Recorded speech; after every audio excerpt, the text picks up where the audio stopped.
Halo guys, berjumpa lagi bersama saya Aldi Daryawan. Di sini saya kedatangan salah satu tamu dari teman saya juga.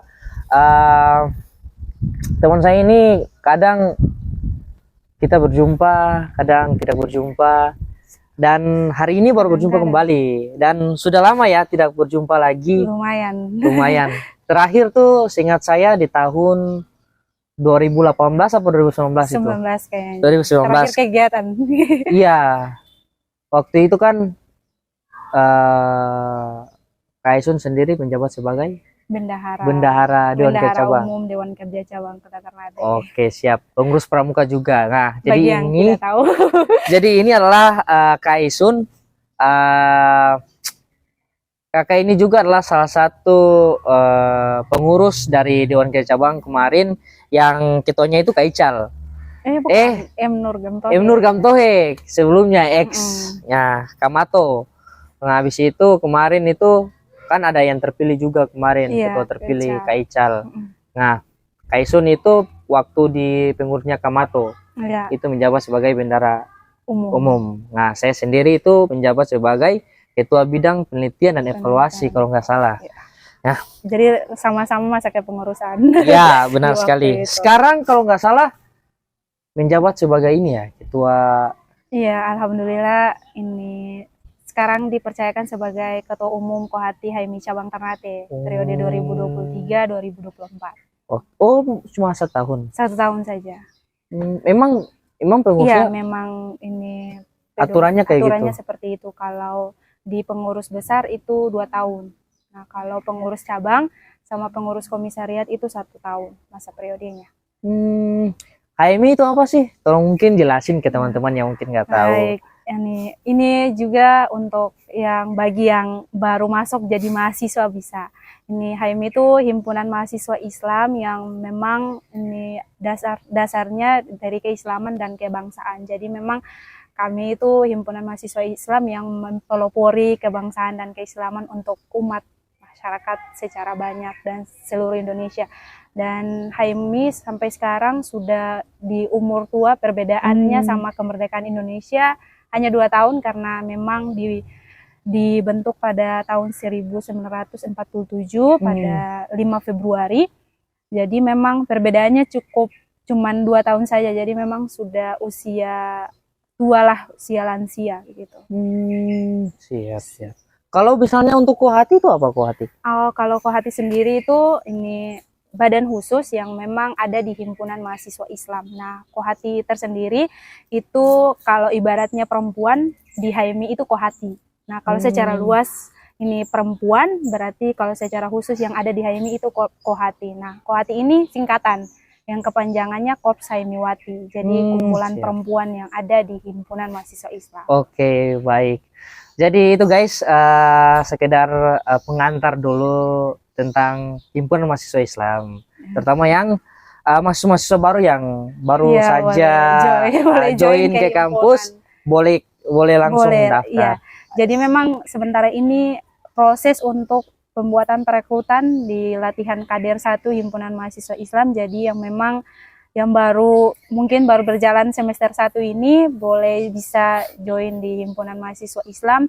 Ini apa yang didapatkan yang pasti ilmu pengetahuan yang sangat banyak, luas, dan memang ini relasinya juga, jaringannya juga, networknya. Iya jadi sih. memang ini organisasi yang memang sampai sekarang masih hidup, sampai sekarang masih berkarya, sampai sekarang masih peduli tentang keumatan bangsa. Oke, tapi di samping itu bagaimana nih kabarnya Kaisun sampai sekarang? Alhamdulillah baik, ini kabarnya ini sekarang baik dan masih sibuk juga di organisasi karena memang baru menjabat 1 bulan lebih, kalau tidak salah baru dilantik juga, tapi dipilih sudah memang cukup lama, tapi baru dilantik ya memang ada prosesnya juga.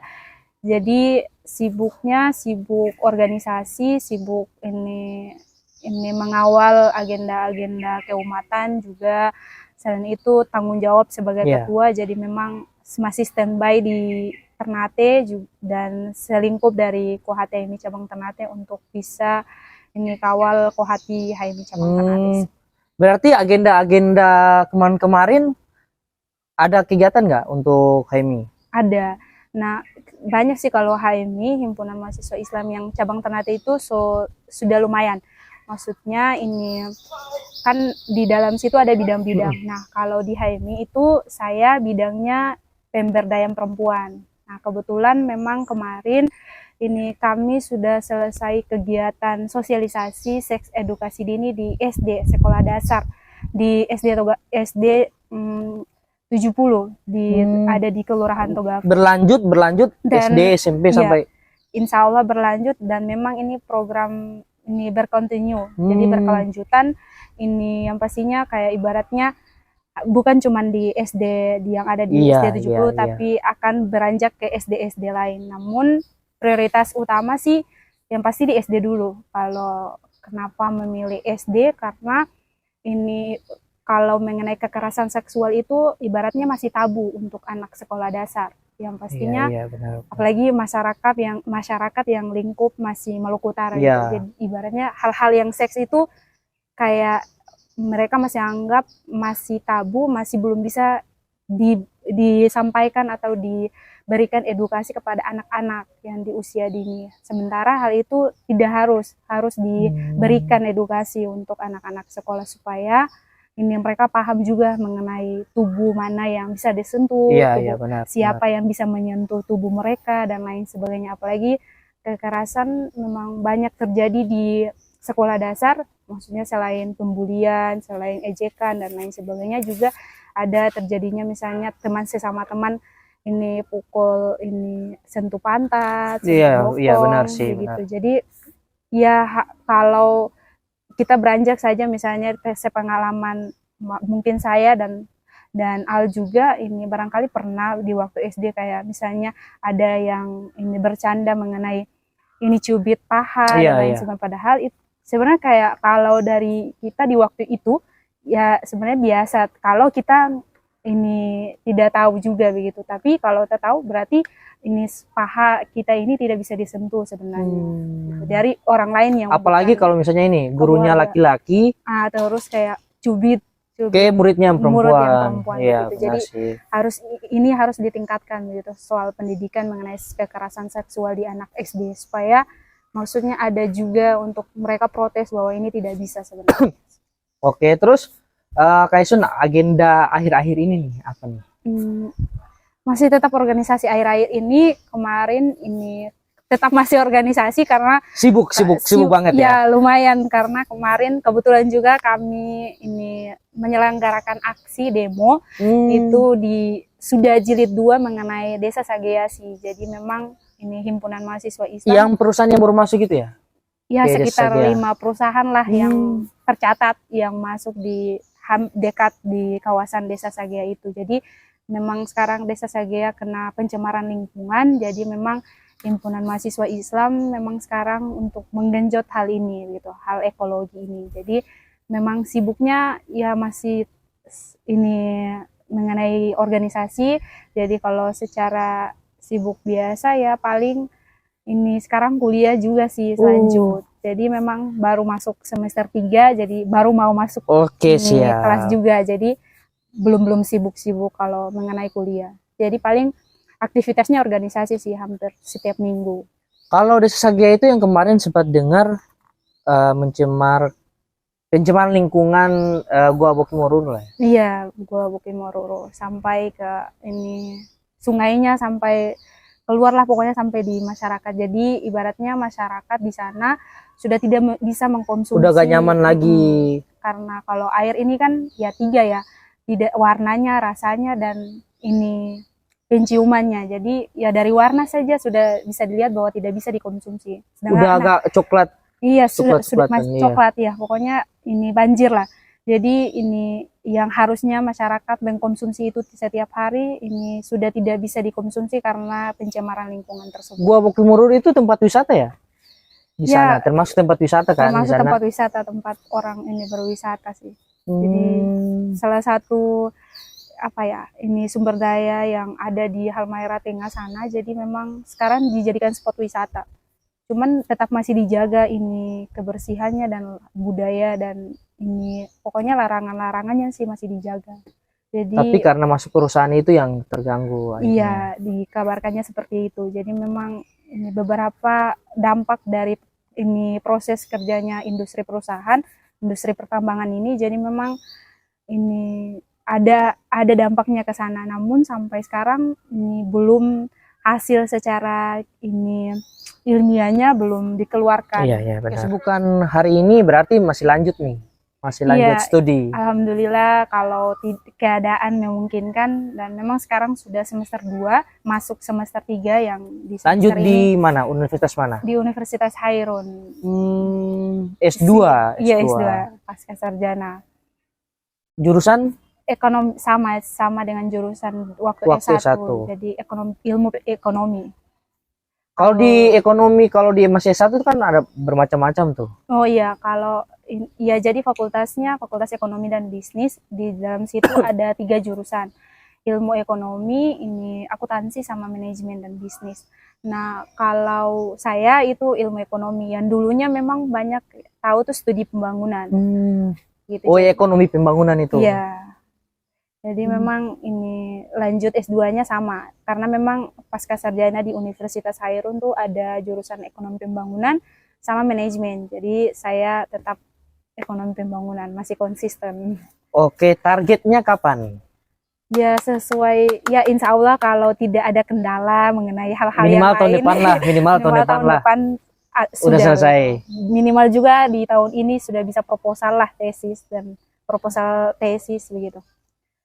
Jadi Kalau di S2 itu kan kalau di tesis, kalau tahun ini proposal berarti tahun depan sudah bisa naik skrip. Iya, jadi di semester 3 itu, semester 3 akhir itu sudah bisa naik proposal. Sudah bisa karena di semester 3 itu sudah fokus konsentrasi di jurusannya. Gitu. Jadi memang proses penyusunannya sudah harus dikerjakan di semester ini supaya akhir-akhir semester 3 masuk semester 4 sudah bisa naik proposal, sudah langsung bisa hasil sama tesisnya. Pertanyaan yang paling inti nih, kenapa tidak rencana untuk ngambil di luar, lanjut studi di luar? Oh iya, ini kebetulan memang kalau mana ya, sebenarnya mau sih kalau di luar punya kesempatan. Tadinya bisa, mau, ya, tadinya. Bisa, kalau bisa ya bisa, cuman rencana di mana tuh kira-kira kalau ngambil? Aduh, rencananya paling awal kalau waktu masih S1 itu Brawijaya sih. Brawijaya, oke.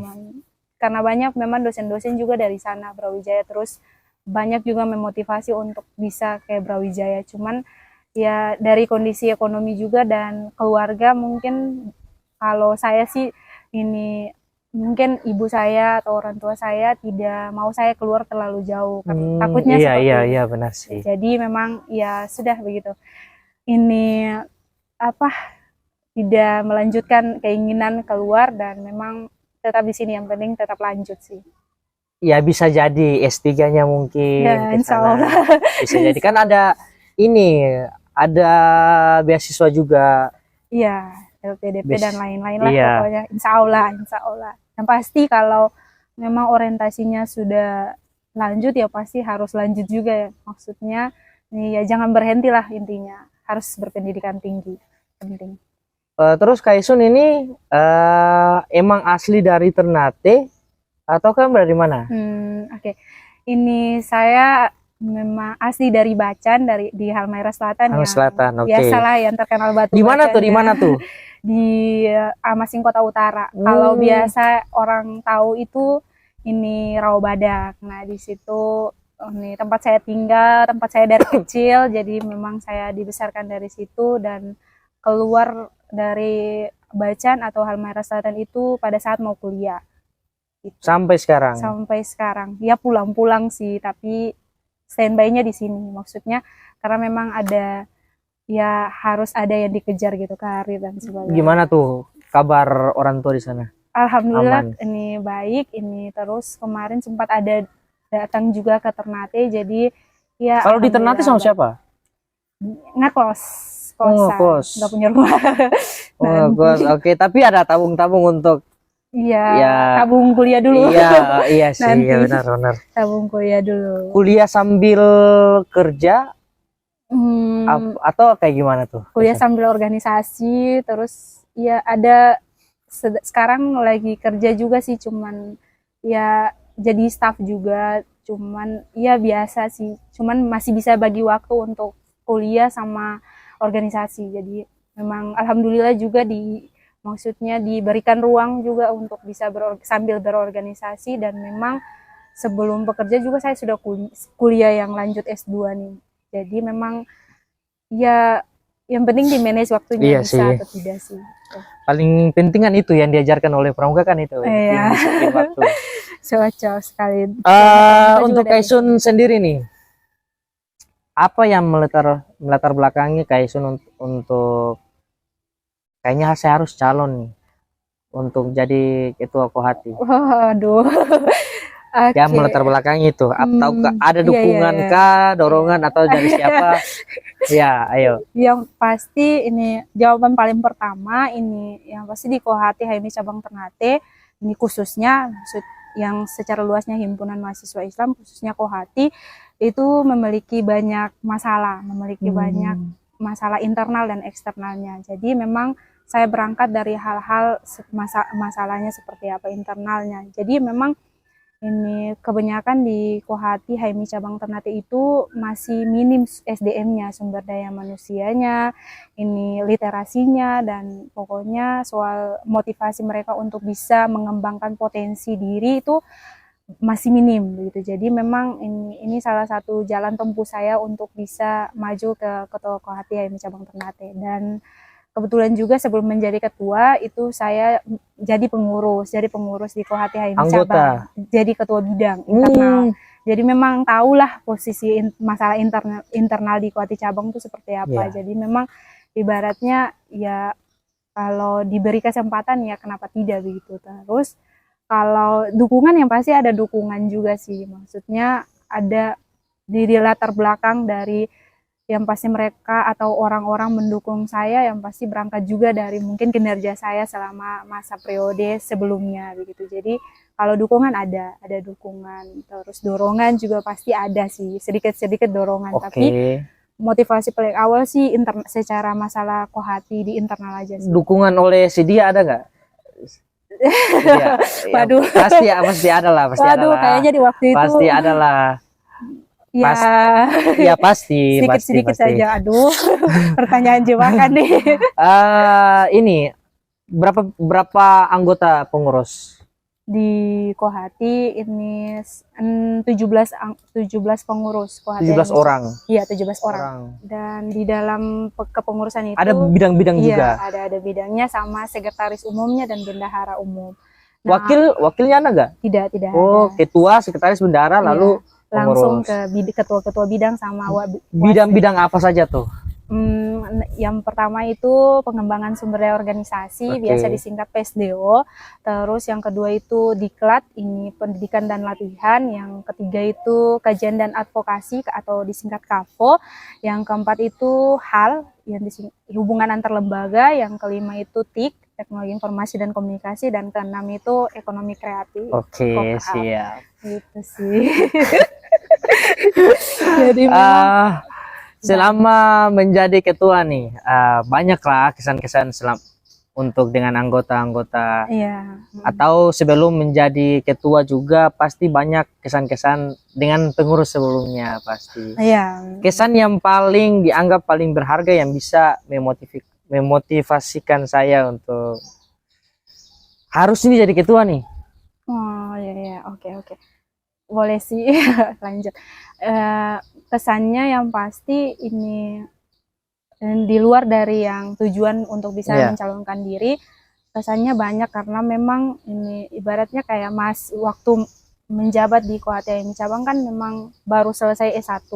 Jadi ini ibaratnya banyak ini orang bilang bahwa ini jadi mahasiswa di S1 itu mencari jati diri lah, kayak menemukan ini mengetahui kemampuannya seperti apa, memang cenderungnya kayak gimana, orientasinya seperti apa. Nah, di waktu menjadi pengurus awal di Kohati HMI Cabang Ternate, jadi ketua bidang internal itu memang banyak tantangan juga karena ibaratnya ini kepribadi saya itu ini orangnya memang sampai sekarang saya tidak mengakui bahwa ini saya itu pintar atau cerdas gitu. Kayak ibaratnya saya menemukan bahwa oh saya tuh tidak seperti ini. Namun ini sampai di titik sekarang itu saya tahu bahwa saya tidak begitu cerdas atau tidak begitu pintar, tapi saya orangnya survive begitu. Jadi kayak ibaratnya bisa hadapi tantangan yang misalnya tekanan dan lain sebagainya tuh bisa. Nah, itu memang dasarnya saya dapat dari pas awal saya menjabat jadi ketua bidang di KHTMI cabang masa periode yang sebelumnya. Jadi ini banyak sih, memang banyak ini ke-triggernya untuk bisa jadi ini, untuk bisa ke sini, untuk bisa ibaratnya kalau organisasi kan ini selain intelektualnya, selain misalnya di tiba-tiba bawa materi, tiba-tiba harus isi ini, harus isi itu. Jadi memang basicnya di jurusannya beda ekonomi, terus dikaitkan dengan ya misalnya perempuan dan lain sebagainya, karena memang terjun ke dunia yang organisasi, terus spesifikasinya perempuan itu ini ya baru pada saat menjadi ketua bidang. Dan jadi memang awal sekali untuk bisa oh ternyata perempuan tuh harus begini, harus banyak belajar tentang perempuan. Terus jadi memang ini banyak yang tidak tahunya sampai jadi tahu. Jadi lebih ke survive sih. Saya mengetahui bahwa saya orangnya survive. Jadi kesannya ya saya tahu bahwa saya tidak begitu cerdas, masih banyak orang yang cerdas di luar sana. Tapi kalau diri saya survive, saya bisa ibaratnya kemarin ini baru jadi ketua Kohati, baru dilantik sudah ikut aksi. Dan memang sebelumnya memang ikut-ikut tapi tidak terlalu yang misalnya jadi orator, jadi menyampaikan aspirasi. Tapi ini sudah. Iya, jadi kayak saya nih bukan seperti ini, tapi tiba-tiba diberikan panggung seperti ini. Jadi memang survive aja. Jadi ya saya tahu saya harus bisa, jadi harus bisa gitu. Jadi memang gimana ya, survive saja sih. Tapi kalau misalnya dari saya nih, tapi percaya diri itu penting kan? Iya, penting sekali sebenarnya. Cuman insecure juga tidak apa-apa juga supaya memotivasi. Jadi gini, untuk Kak Aisun pribadi, bangga nggak sih sama diri, terutama perempuan ya, karena perempuan menjadi seorang ketua, dan terlihat kalau seorang perempuan nih kalau misalnya jadi ketua atau dari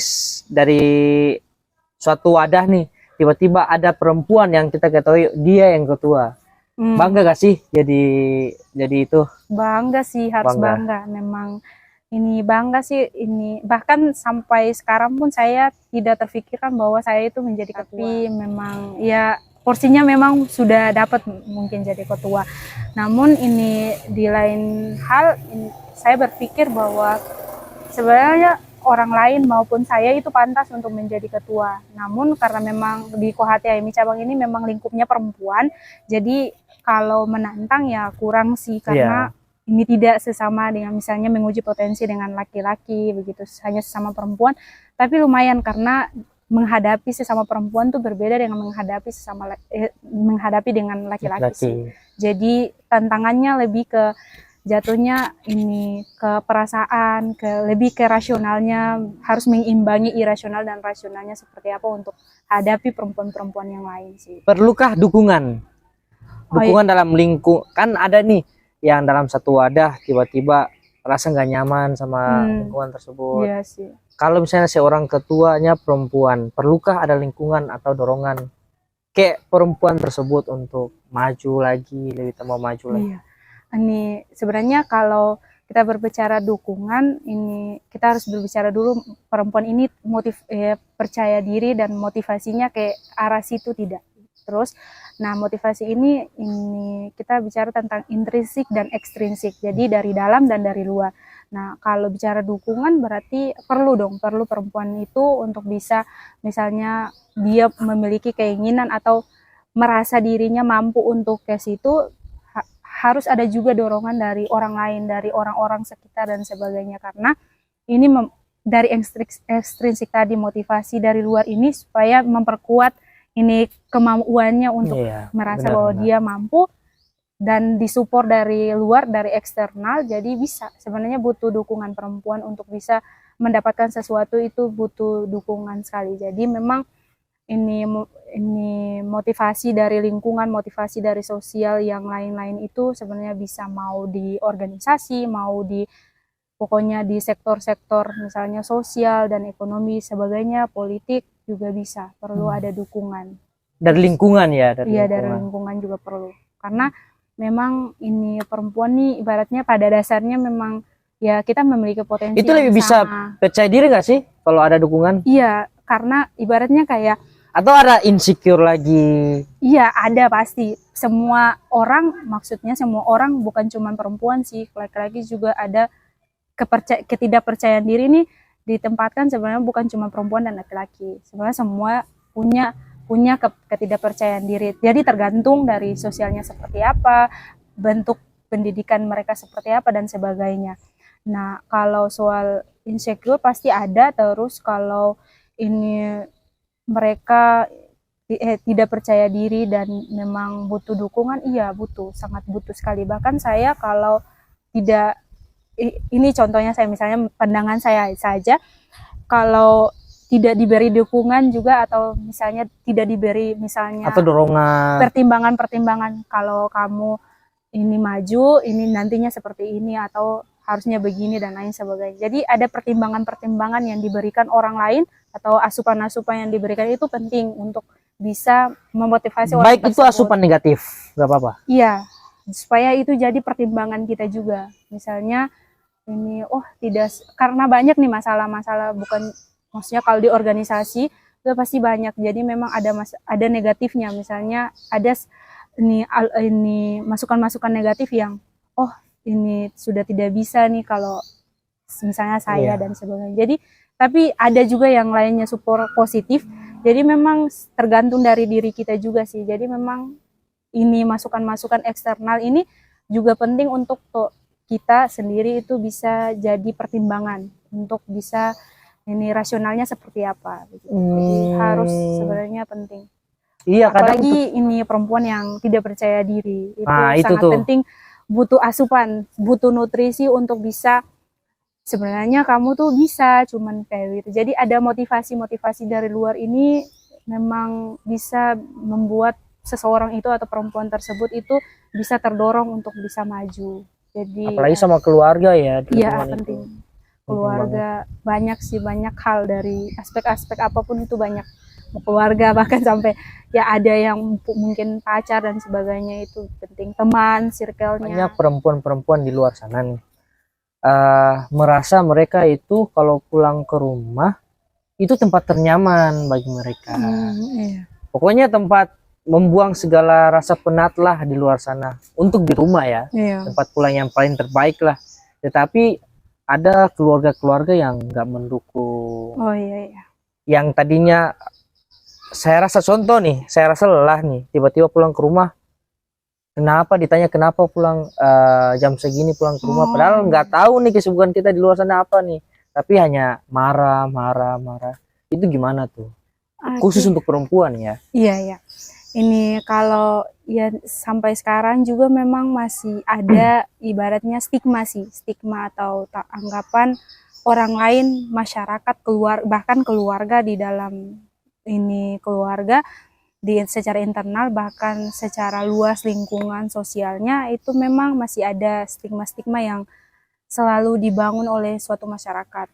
Pokoknya yang penting mereka mendapatkan informasi seperti ini, itu yang mereka bangun.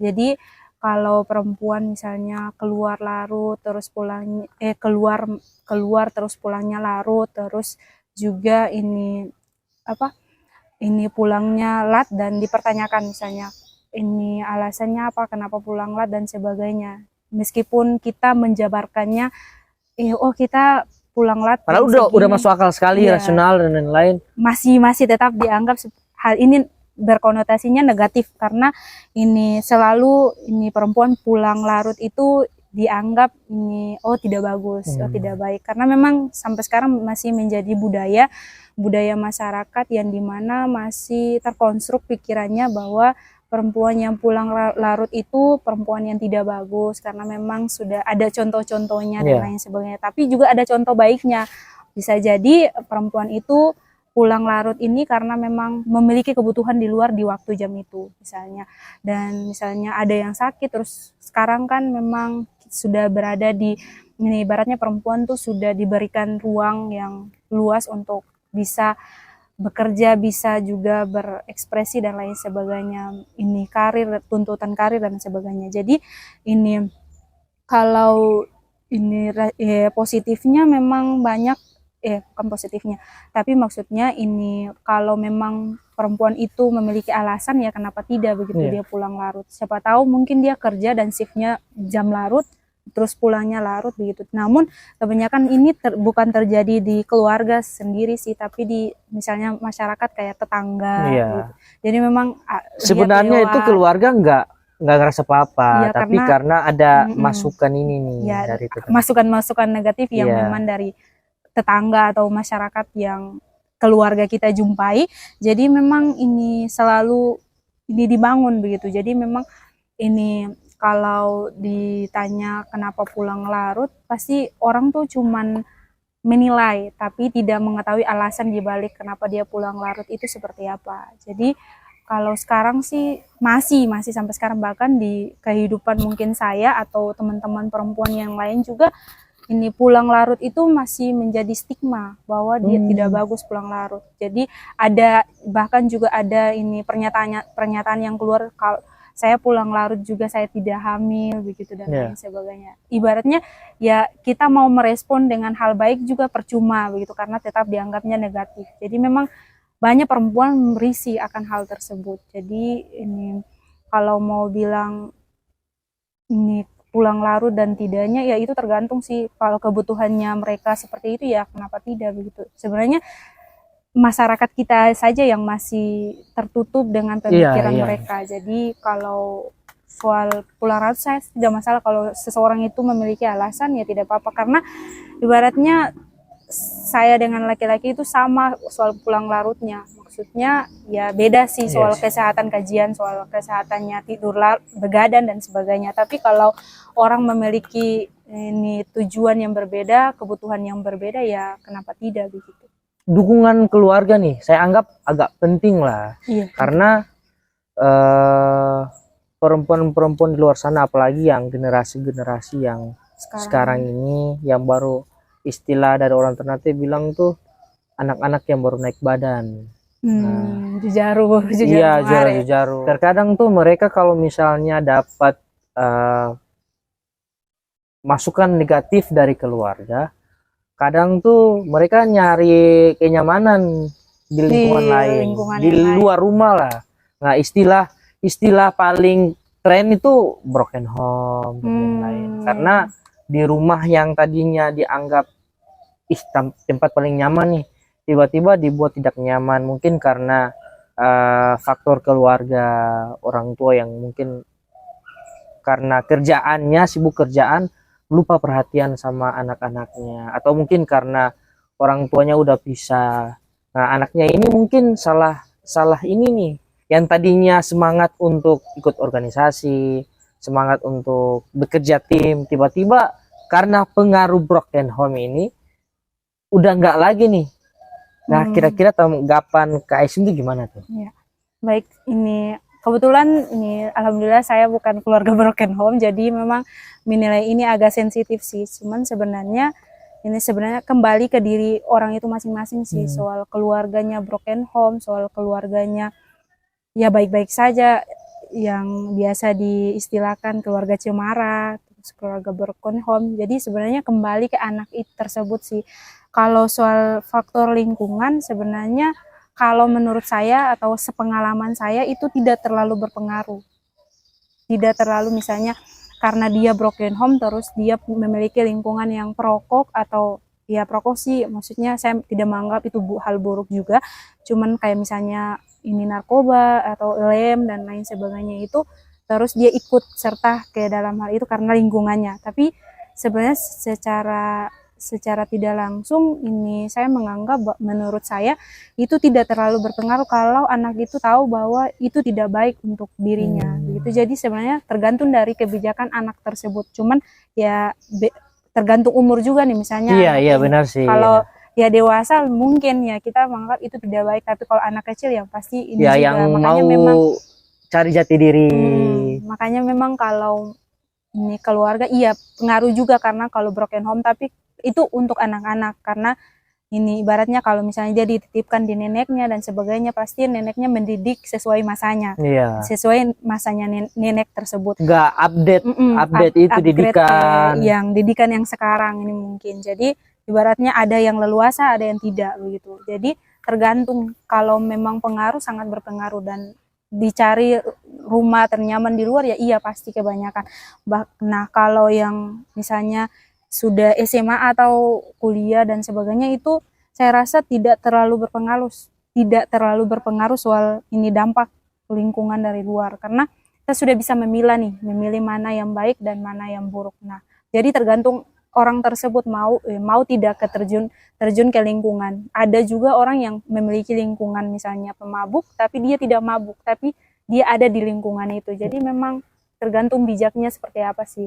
Kayaknya itu yang untuk prinsip ini berlaku pada orang dewasa. Iya, jadi Tapi kalau untuk anak-anak yang ini sih masih ya remaja, kayaknya rasa ingin tahu mereka itu lebih kuat. tinggi. Ya, jadi ketika tidak dapat nyaman di rumah, nyari kenyamanan di tempat lain, kebetulan nih dapat lingkungan yang salah nih, ya terjerumus ya hal itu. Nah, sehingga banyak tuh anak-anak sekarang atau karena ada teman-teman saya juga kan menginformasikan bahwa tingkat apalagi yang open lah, masalah-masalah open, bookingan online, open BO, perempuan-perempuan itu ya sekali. Sudah mulai banyak, dan itu bukan hanya di jenjang SMA, SMP juga sudah ada. Nah jadi ini problem yang mungkin saya rasa saya mendukung penuh lah yang tadi Kak Isun bilang ada program dari Pohati yang dari SD itu ya supaya memberitahukan mereka bahwa ini loh nggak baik. Nah itu. Iya, jadi ini kalau soal itu banyak memang saya temui, bahkan saya melihat anak-anak SMP sudah ini isap lem. Iya, isap rokok. Jadi ini ibaratnya kalau mereka maunya uang, misalnya kehidupan mereka tuh status sosialnya harus tinggi misalnya, padahal nyatanya ya tidak perlu harus status sosial tinggi begitu.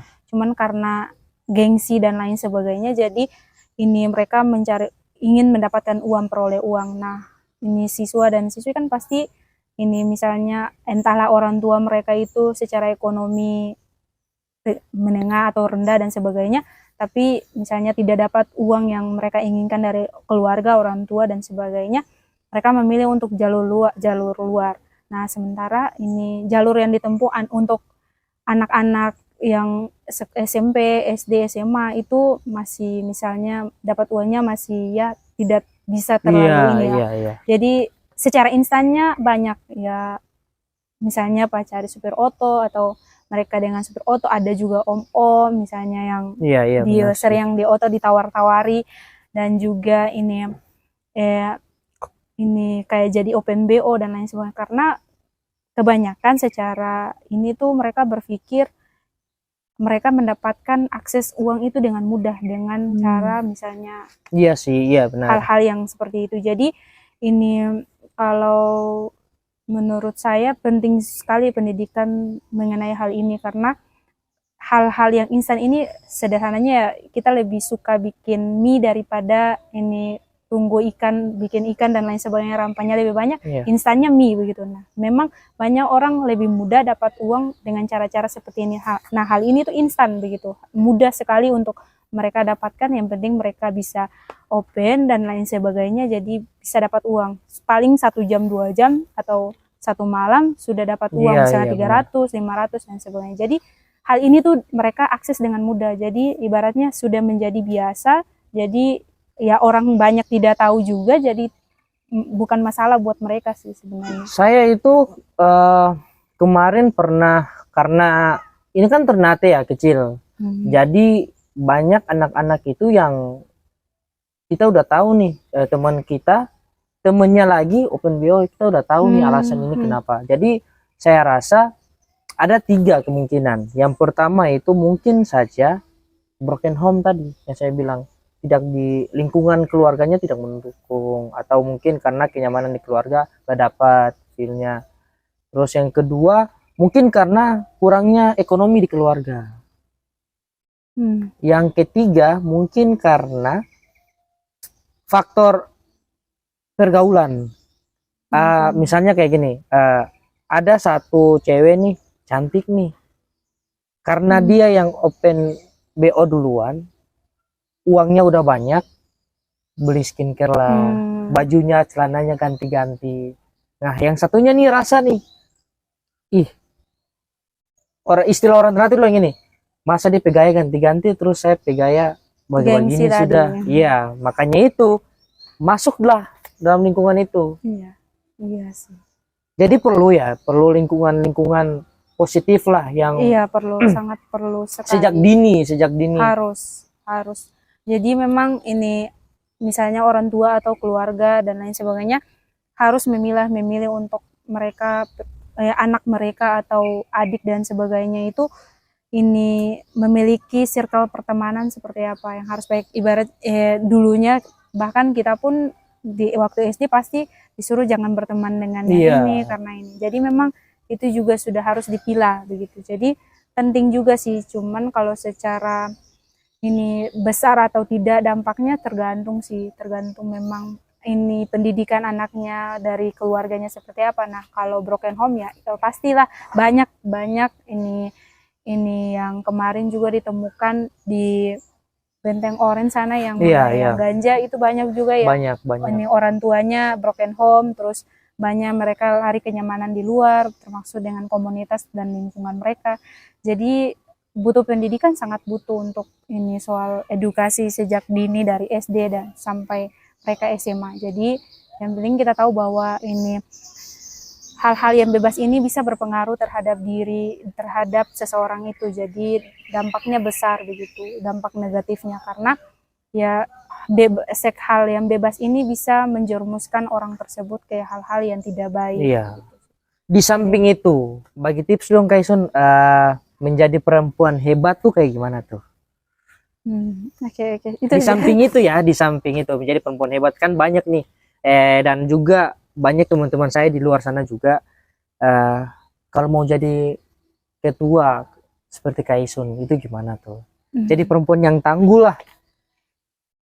Oke. Sebenarnya ini, saya merasa tidak pantas untuk memberikan tips. Ini kalau saya kasih istilah orang terlatih bilang kasih pantas. Oke. Ini kalau mau bilang soal menjadi perempuan hebat, rata-rata semua perempuan tuh hebat. Hebat dalam ini bidangnya masing-masing, dalam ini mereka kejarnya apa, berarti mereka hebatnya di bagian itu. Jadi ini kalau mau bilang semua perempuan tuh pasti hebat. Berarti bangga dong jadi perempuan. Iya, harus bangga jadi perempuan karena ya itu ini tidak ada yang memang memahami seseorang perempuan itu kecuali perempuan itu sendiri. Yes, gitu. Jadi, of course.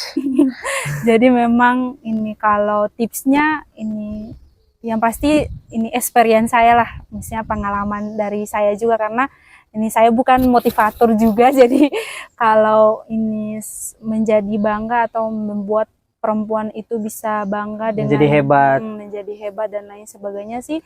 Ini sebenarnya intinya bahwa ini perempuan jangan pernah itu perempuan itu atau saya sendiri atau perempuan lainnya itu membiarkan orang lain itu menyalurkan hal-hal negatif ke dalam diri Anda tersebut, misalnya diri kita tersebut. Jadi biarkan hal negatif masuk. Jangan. Jangan biarkan. Misalnya ini satu capaian, misalnya saya mau jadi dosen nih, terus ada omongan di luar oh tidak pantas kamu jadi dosen dan lain sebagainya. Karena ini itu. Dan pokoknya ya misalnya pokoknya secara ekonomi kamu itu tidak pantas, atau secara sosial kamu itu tidak pantas, atau apalah pokoknya.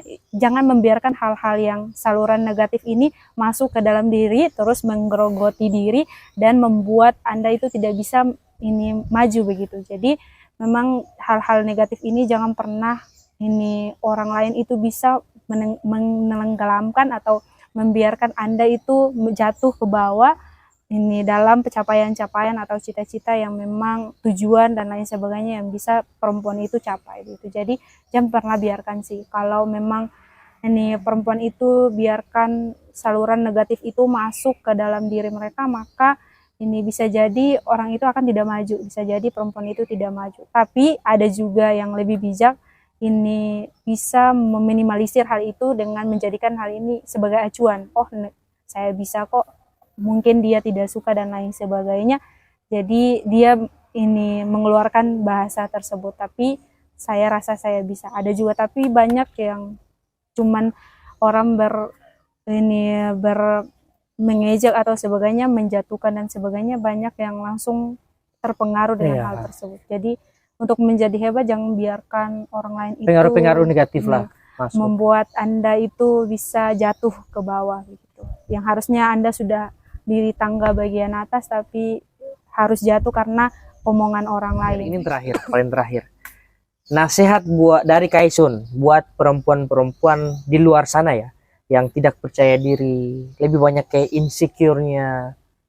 Pokoknya apa-apa dianggap saya tidak tahu apa-apa nih, lebih baik orang lain saja. Padahal punya potensi, dia bisa. Kira-kira gimana tuh? Okay. Di luar sana ya, di luar sana. Langsung ke kamera, shoot. Oke, baik. Ini tadi awal sekali saya mengatakan bahwa saya juga ini perempuan yang memang insecure. Kadang saya tidak merasa bahwa saya cerdas, saya pintar dan lain sebagainya. Tapi ini intinya ini untuk kaum perempuan di luar sana yang memang sampai sekarang insecure, sampai sekarang tidak percaya diri dengan hal-hal yang memang diyakini, itu sebenarnya kalau ini Anda membiarkan Anda itu selalu saja insecure, selalu saja tidak percaya diri, itu berarti ini Anda membuat diri Anda tuh ini selalu berada di zona yang memang nyamannya seperti itu, padahal harus dituntut, misalnya mau mencapai sesuatu harus dituntut untuk belajar nih. Nah, sementara ketidakpercayaan diri itu membuat Anda itu tidak belajar. Jadi jangan malas, pokoknya terus mengembangkan diri karena kita memiliki potensi yang sama, terus buat ini diri Anda itu bisa termotivasi dengan orang lain, misalnya menjadikan orang lain itu sebagai contoh atau role model, misalnya siapa dan siapa yang misalnya biasa kagumnya ke perempuan siapa, termotivasinya ke perempuan siapa, harus banyak cari ini aliran-aliran positif yang dimana bisa membangkitkan ketidakpercaya diri Anda dan bisa memotivasi untuk rasa insecure ini teman-teman, itu sih. Oke, jadi begitu guys, nasihat terakhir dari seorang Kaisun. Tidak pantas sih beri nasihat. Sebenarnya pantas-pantas saja. Nah, ini insecure lagi. Tidak percaya Karena diri. kalau misalnya sudah jadi seorang ketua tuh pasti itu ya sudah jadi panutan lah. Survive, masih survive. Siap. Nah, itu nasihat terakhir dari Kaisun. Mungkin ada beberapa waktu ke depan yang mungkin diperhadapkan lagi nanti. Kalau ada podcast yang menjemuskan ke Kaisun berarti diundang lagi. Jadi salam dari Haimi bagaimana nih kalau misalnya udah selesai? Ini biasanya ini kalau penutup paling terakhir tuh ini jaya loko hati, yakin usaha sampai sih. Jaya loko hati, bahagia Haimi, yakin usaha sampai, Yakuza. Yang biasa disingkat. Jaya loko hati, bahagia Haimi, yakin usaha sampai. Bahagia Haimi, yakin usaha sampai. Ya. Baru ya, ada tanda nggak? Kayak gini aja sih.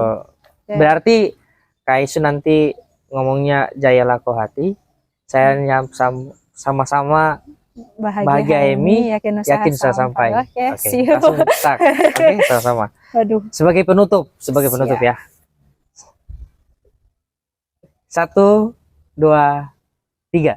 Jaya loko hati, bahagia Haimi, yakin usaha sampai.